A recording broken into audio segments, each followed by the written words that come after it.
Hi, hello, mabuhay again everyone. So ngayon ay 9 AM na ng umaga, kakagising ko lang and magpe-prepare at maghahanda. Ha? Ano daw? Iisa lang naman yun. So maghahanda na ako para sa acquaintance party. So yan ngayon ay nag-filters muna tayo. Nalagay muna tayo ng ice sa ating face para hindi tayo oily mamaya dahil napaka-oily ko talaga kapag sobrang banas at may nakapatong na makeup sa aking muka.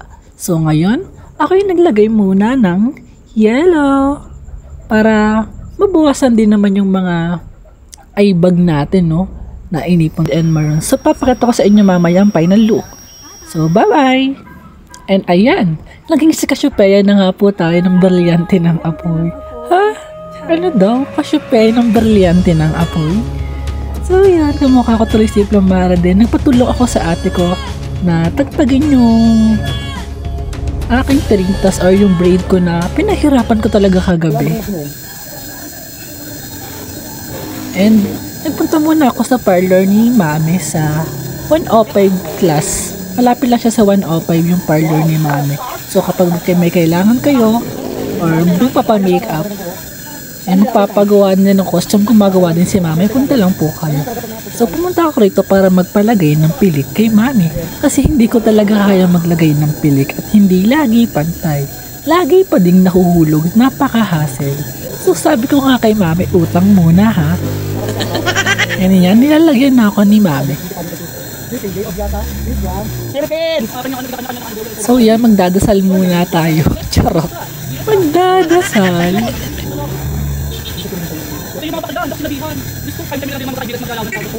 So, si Mami talaga lagi naglalagay ng pilik sa aking mata kasi napaka-perfect niya talagang mag-apply. Kaya nga, kung may mga inquire kayo about mag-ayos or gagawa ng costume, eh pwede talaga si Mami.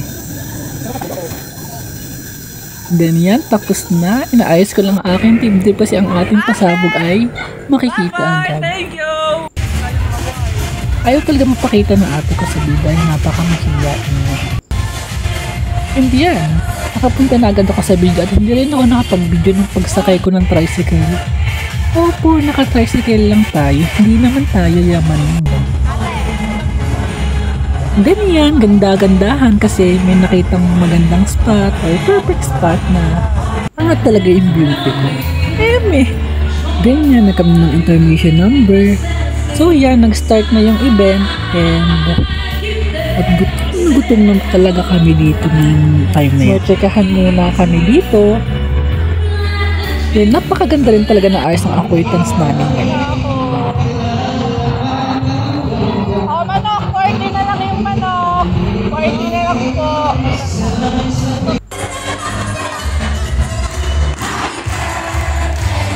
So, kasabay nga din pala na acquaintance party namin ang birthday ni Ma'am Chato Seraspe and kasabay din ng blessings ng bagong building sa Grabson School Incorporated.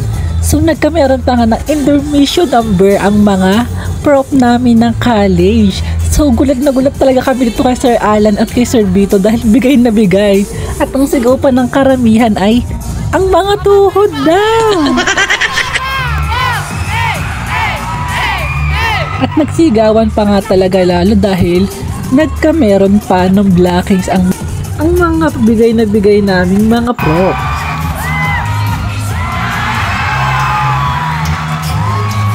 Yan, nagkameron pa sila ng solo. At puro kaldag ang pinagagawa ng mga teacher namin. At hindi nagpatalo si Sir Enrique at binanatan ng napakataas na kaldag. At dumako na tayo sa mga napiling top 6 na magkakameron ng award ngayon at isa doon ang pinakamahalaga na Mr. Acquaintance. So pasok nga ang aming dalawang classmate na si Aris at saka si Andre. So pinarangalan si Andre na best dress. So kakaiba talaga yung suot ni Andre dito at ako'y nagandahan din. At nakuha naman ni Aris ang award na trendsetter. Hindi nagpatalo talaga si Aris. So akala ko nga lalakad lang talaga siya dahil sobrang mahiyain niya. So napakagaling niya rin magdala talaga. At ang Mr. and Miss Acquaintance namin ay hindi ko kilala kung saan course, pero isa si CJ kasi lumaban na siya dati ng Mr. Grabson first runner-up. And yan, nagsimula na ang party-party. So ang mga kaklase ko talaga parang mga nakawala sa Zelda at giling na giling. Yun yan, party-party muna. Pero ganda-gandahan ang ganap sa party-party ni Cassiopeia.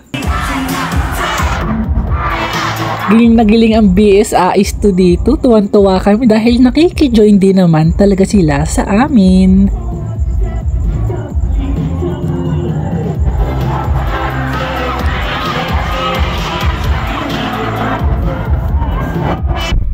At napagod na ang lahat at nagsiuwian na. Thank you for watching!